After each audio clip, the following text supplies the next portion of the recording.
At 05:23 local time in the Gulf of Oman, a San Antonio-class amphibious ship holds steady. HIMARS launchers chained to its flight deck, 400 kilometers north. The Bampur barracks houses the Iranian brigade that has spent a month pounding the Gulf with missiles. This morning, the U.S. is serving the eviction notice. The men inside don't know today is the day. Then the first pod erupts in flame. A missile screams up on a white pillar of booster smoke, clears the rail, tips over toward Iran. 2 seconds later, the next cell fires. The Ripple walks aft down the hull. No other Navy on Earth is doing this. Most haven't thought to try. In a coastal missile cell west of Jask, an Iranian crew is working the plume exactly the way the manual says. Their radar caught the boost flares. The same emission that lit up every sensor on the coast is feeding 2 enemies at once, and this is the second one. A fire control computer runs the regression, tracing each climbing track backward through the atmosphere to a single patch of ocean, the launch point. A spot on Khalij Fars could be reached in minutes, with a warhead diving at Mach 3. The crew is fast and the math is honest. Their problem is the math itself. The origin they're computing is a ship, and the ship makes 25 knots. Every minute of their targeting cycle, the launch point ages by nearly 800 meters of open water. Their own approval chain eats minutes the way the American one eats seconds. If you look here at the missile flying, this is the Precision Strike Missile, or PrSM, the newest ballistic weapon in the American arsenal, and the reason the old ATACMS is headed for a museum. The spec sheet reads short and mean. Reach, over 310 miles. Chicago to Illinois. Terminal speed, around Mach 3, a kilometer every second. Guidance, a ring laser inertial unit married to a GPS receiver. Payload, 1 solid high explosive warhead in the nose, behind a fuse with a story we get to tell later. 2 missiles ride in every pod where the ATACMS carried 1. The rare Pentagon program that showed up early, under budget, and with double the ammunition. Congress is still looking for someone to yell at. The flight profile is where it gets nasty. PrSM doesn't fly the clean arc your physics teacher drew on the board. It flies a flattened, quasi-ballistic profile, energy managed, running lower than a textbook arc, maneuvering through the descent. A classic ballistic missile hands the defender a gift at burnout. The trajectory locks, and a computer spits out the impact point in seconds. The quasi-ballistic version keeps editing its own math all the way in. The defender isn't catching a thrown ball anymore. He's catching a thrown ball that argues. And this getaway is timed to the second. 13 missiles across 40 seconds, 10 seconds of arrival. The Ripple isn't fast, it's shaped. The crews stagger each launch by seconds and bend each trajectory a little differently. All 13 warheads arrive inside one 10-second window. Letters mailed from 13 different post offices, timed to hit the same mailbox in the same minute. Gunners call it time on target, and it's the whole reason the planning room settled this fight weeks ago. Every air defense system on the lane north was built to fight missiles that queue. A defender facing 13 threats one at a time gets 13 separate chances. Facing them together, he gets 1. The shaping has a price. The ship is paying it right now, in the open. Trajectories staggered to land together can't be flown off a swerving hull. So for 40 seconds, the captain holds a steady launch heading, a straight, predictable line under 13 rising flares, drawn well inside the reach of the Khalij Fars, Iran's coastal anti-ship ballistic missile. On the bridge, he watches the last pod cycle. Every second of that line is a second somebody on shore can use. While the cell computes, the last pod stows flat against his truck bed. Before the booster smoke clears the rail, the hull heels into a hard turn, wake bending south. The captain buys his ocean back the instant the shaping no longer needs him straight. West of Jask, the firing solution finally clears its last signature. It's aimed at a patch of empty sea. What the Jask cell reads on a scope, the tanker anchorage sees with the naked eye. Out on the morning watch, half a dozen merchant crews get the view of a lifetime. 13 white pillars climbing off a gray warship in one of the busiest waterways on Earth. Contrails bending north, converging like the ribs of a fan. Phone footage reaches a news desk before the missiles reach the beach. Nobody on those bridge wings needs a briefing to know whose flag just fired. The pillars bend inland and go quiet. 400 kilometers north, the first Iranian radar that matters catches the salvo, and the only useful thing it can say is what time it is. rows of antenna masts strung across the desert, no dish anywhere. This is Sepehr, Iran's over-the-horizon radar. It transmits in the high-frequency band and bounces its beam off the ionosphere, 200 to 400 kilometers up. That skip lets it see 3,000 kilometers past the curvature of the Earth. The bill for that reach is everything else. The bounce path stretches wherever the ionosphere happens to be sitting that minute, so range comes back plus or minus 20 to 40 kilometers. Bearing wanders a degree or two.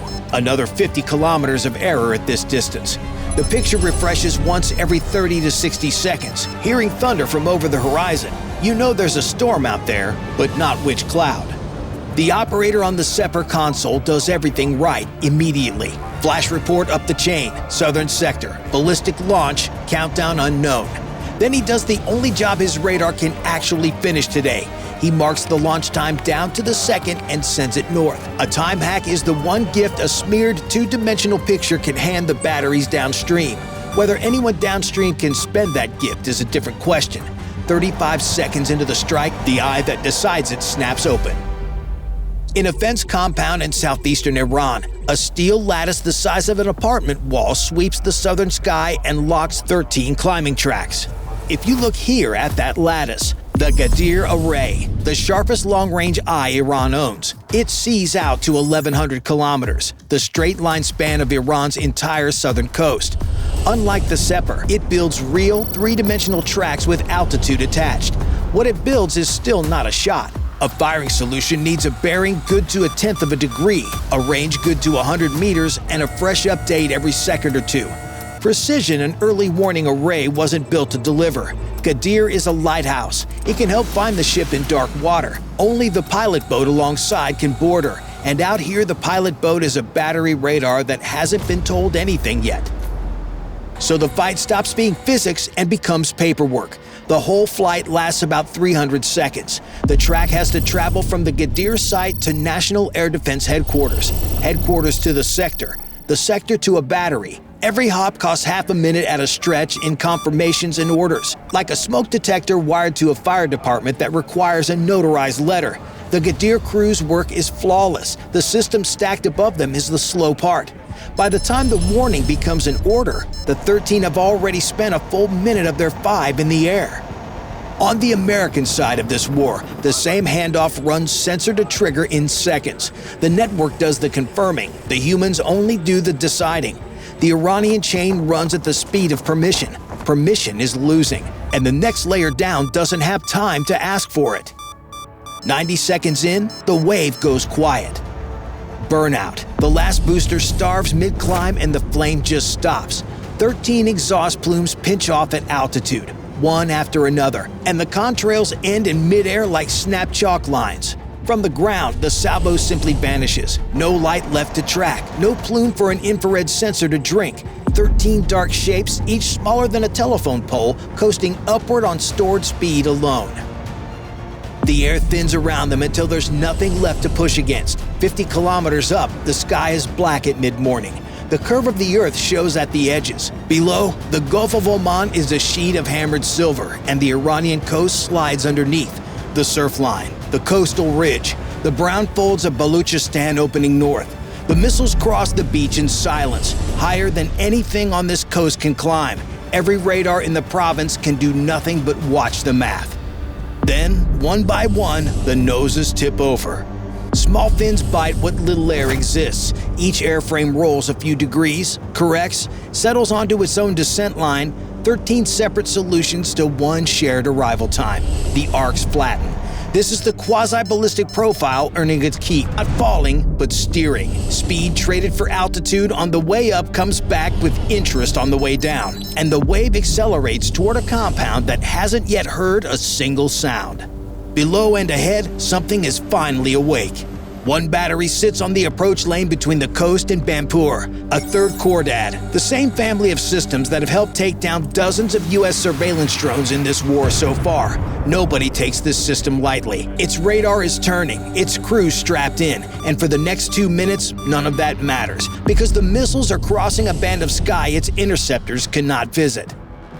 The battery commander reads the altitude column coming across from Ghadir, and his expression stays flat. Around him is the teller cab. transporter, erector, launcher, and radar. One chassis carrying the launch rails and the X-band fire control array both. The close-range radar sharp enough to shoot with, not just see. 50 kilometers and climbing. His Sepehr 2B interceptors top out between 25 and 30. The entire middle of the American flight profile is a sanctuary.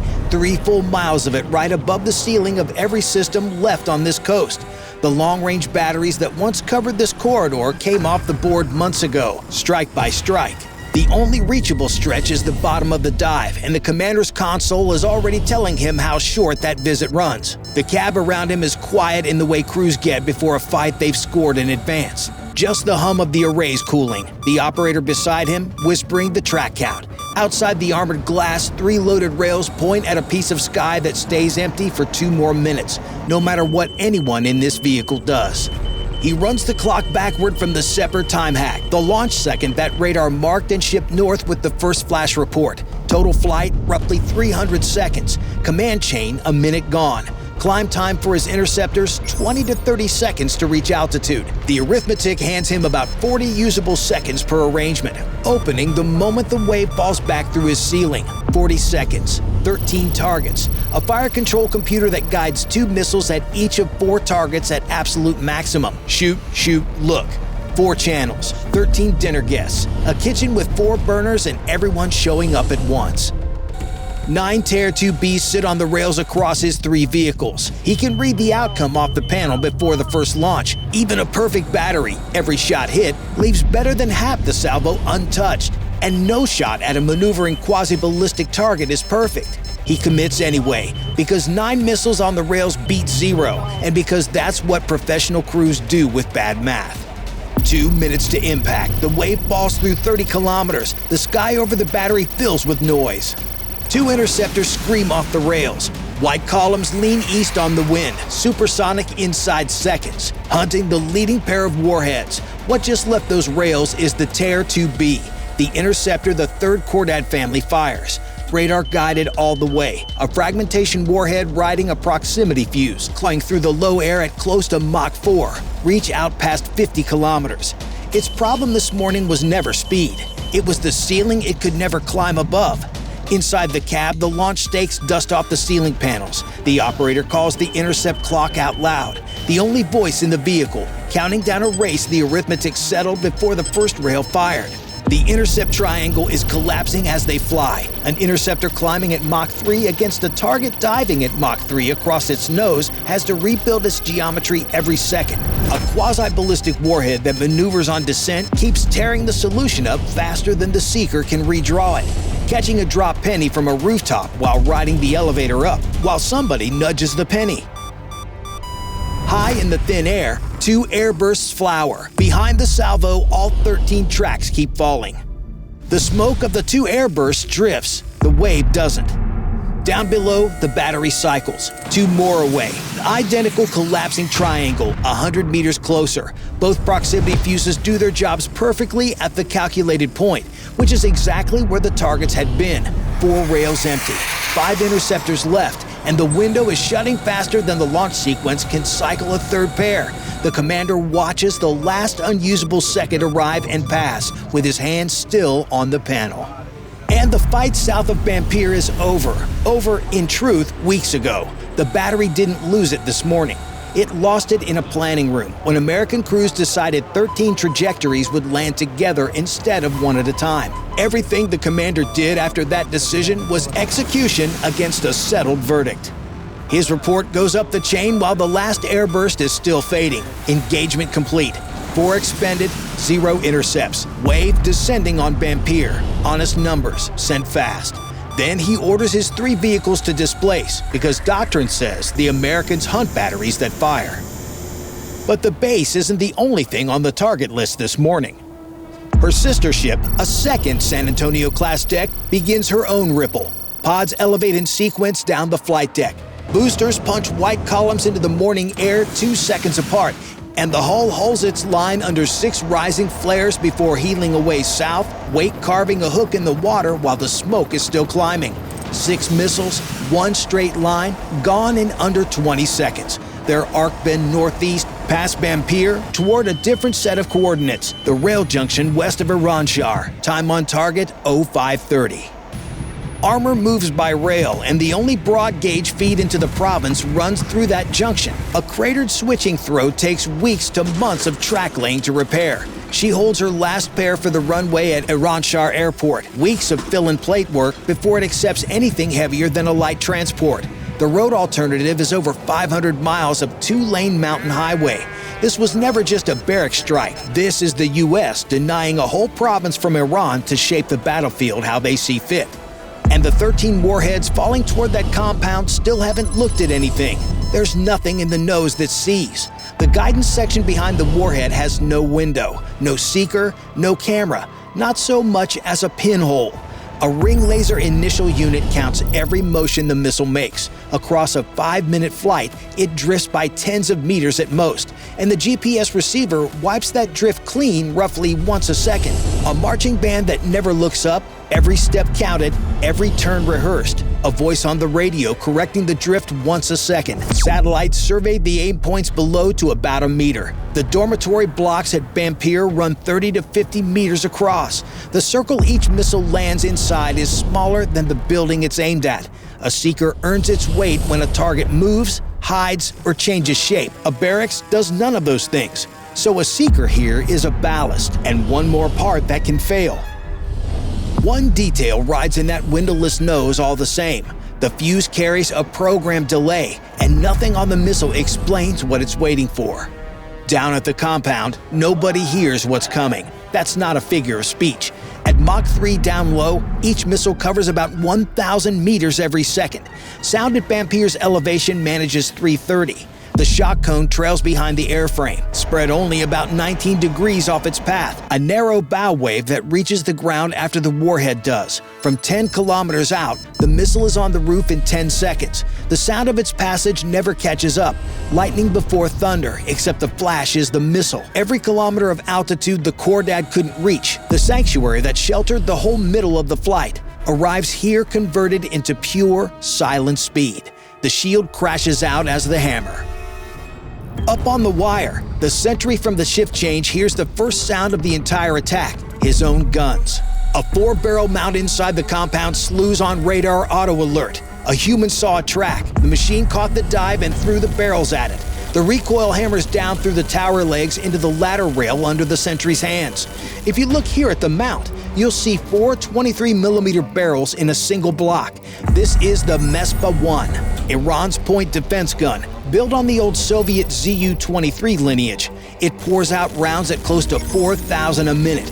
Every round carries a contact fuse. It detonates on impact or not at all, and no shrapnel cloud rescues a near miss. Each round has to physically touch the thing it's stopping, so the mount can't shoot at the missile, only at a point in the sky ahead of it. Against a near vertical dive, the lead angle runs away from the barrels. At 2 kilometers of slant range, the target crosses the sky at a rate the mount can still match. Closer in, the angular rate climbs past the traverse limit of the steel. The crossover arrives in under a second. From that instant, the fire control computer holds a perfect solution the barrels can't swing to.